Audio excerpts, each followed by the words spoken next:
नमस्कार शिव भक्तों, हर हर महादेव। आशा करते हैं कि आप लोग अच्छे होंगे। हम भी अच्छे हैं। आप लोगों को एक बहुत ही प्यारी सी कथा मैं छोटी सी राधा रानी की सुनाने जा रही हूँ। उसमें एक छोटी सी आप लोगों को भजन भी सुनाऊंगी। मथुरा वृंदावन में एक संत थे जिनका डेली का नियम था कि वह राधा रानी को डेली भगवत गीता का पाठ सुनाते थे और उनकी कुटिया में जो लोग कुछ उनको भोग प्रसाद दे जाते थे वही वो खाते थे। वो अपने कुटिया से कहीं निकलते नहीं थे, केवल राधा रानी की हमेशा वो भक्ति किया करते थे। संत जी ऐसे बहुत दिनों तक चलता रहा। एक दिन क्या हुआ कि संत जी के आँखों से दिखाई नहीं दे रहा था। संत जी रोने लगे। उन्हें ये दुख नहीं था कि मेरी आँखें चली गई हैं, उनको तो ये दुख था कि मैं राधा रानी जी को अब पाठ कैसे सुनाऊंगा। संत जी बहुत परेशान थे, रोते रोते सो गए। तो क्या देखते हैं, एक छोटा सा बच्चा आया, उनके दरवाजे को खटखटाया। वो किसी तरह से दरवाजे के पास गए। उनको ये चिंता सता रही थी कि मैं राधा रानी को अब पाठ कैसे सुनाऊंगा। जब दरवाजे के पास गए, किसी तरह दरवाज़ा खोले तो बच्चा बोला, लीजिए बाबा कुछ खा लीजिए। बोले, मैं नियम नहीं तोड़ूंगा, आज मैं खाना नहीं खाऊंगा। बच्चे ने पूछा, बाबा कौन सा नियम? तो आदमी को देखिए, कोई बात अपनी बात किसी से कहने का अगर मौका मिल जाता है तो बहुत अच्छा लगता है। बाबा ने कहा, मैं अपनी किशोरी जी को डेली जो है भगवत गीता का पाठ सुनाता था, आज मेरी आँखों से दिखाई नहीं दे रहा है। बोले, बाबा अच्छा। बच्चा बोला, तो ये दुख है, आपकी आँखें चली गई? बोले, नहीं, ये आँखें किसको चाहिए, इन आँखों का दुख नहीं है, मुझे तो दुख है कि मैं अपनी किशोरी जी को अब पाठ कैसे सुनाऊंगा। लड़का बोला कि बाबा आप ठहरिए, मैं अभी आता हूँ। लड़का दौड़ता दौड़ता गया, एक पट्टी लेकर के आया और बोला कि बाबा इसको अपने आँखों पर बांध लीजिए, आपकी आँखें ठीक हो जाएंगी। बाबा तो सोचने लगे कोई वैद्य का लड़का होगा। अब बाबा गए, पट्टी आँखों पे लगा करके सो गए। और जब सो करके उठते हैं तो देखते हैं उनके आँखों से एकदम बढ़िया दिख रहा था। और जब इतने अच्छी तरह वो सोचने लगी, देखूं पट्टी में कौन सी औषधि लगी है। जब पट्टी को देखते हैं तो उसमें राधा रानी का पाठ नाम लिखा था। संत जी रोने लगे कि हे माँ, हे कृष्ण कन्हैया, आप किस रूप में आकर के मेरी मदद किए और मैं आपको पहचान भी नहीं पाया।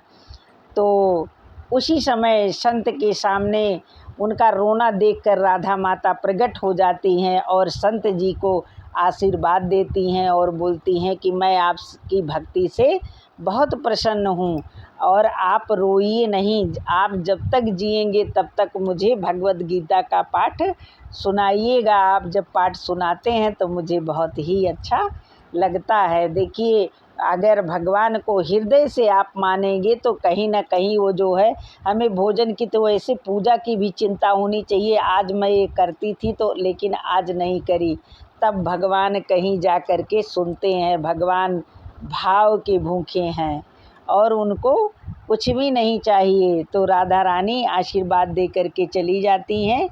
ये मेरी छोटी सी कथा थी। इसी पर एक आप लोगों को राधा रानी की भजन भी सुनाती हूँ। अपनी बाड़ी में अमृत घोल रसना, राधे राधे बोल रसना, राधे राधे बोल। राधा जी बरसाने वाली, राधा जी बरसाने वाली, राधा जी वृषभान दुलारी, राधा जी वृषभान दुलारी। दो अक्षर आधार जगत के, दो अक्षर आधार जगत के, दो अक्षर अनमोल की रसना, राधे राधे बोल की रसना, राधे राधे बोल। राधा जी अपनी बाणी में अमृत घोल रसना, राधे राधे बोल रसना, राधे राधे बोल।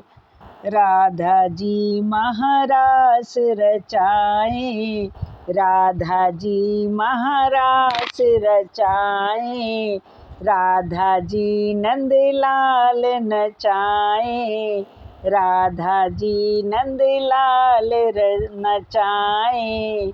दो अक्षर के नैनन में, दो अक्षर के नैनन में, अंतर के पट खोल की रसना, राधे राधे बोल की रसना, राधे राधे बोल।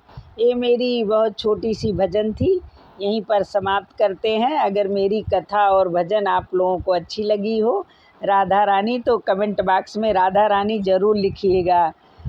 हर हर महादेव, जय शिव शंभू, जय भोलेनाथ। पार्वती माता के चरणों में मेरा कोटि कोटि प्रणाम। जैसे राधा माता ने उन संत के ऊपर अपनी कृपा करी, उसी तरह से हमें भी भगवान के प्रति, राधा रानी के प्रति अपना भाव रखना चाहिए।